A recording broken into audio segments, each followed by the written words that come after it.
Yağmur, doğanın bize sunduğu güzelliklerden biridir. Doğanın sesini, kokusunu ve dokusunu bize en iyi şekilde hissettiren yağmur damlaları, her yağdığında ruhumuzu ferahlatır. Gerçek yağmur, gökyüzünden süzülen ve toprağa değdiğinde hayatın can bulduğu bir armağandır.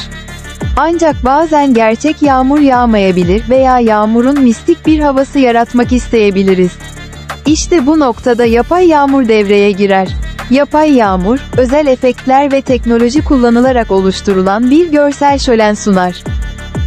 Sizce yağmur videolarından hangisi gerçek, hangisi yapay yorumlara bekliyorum?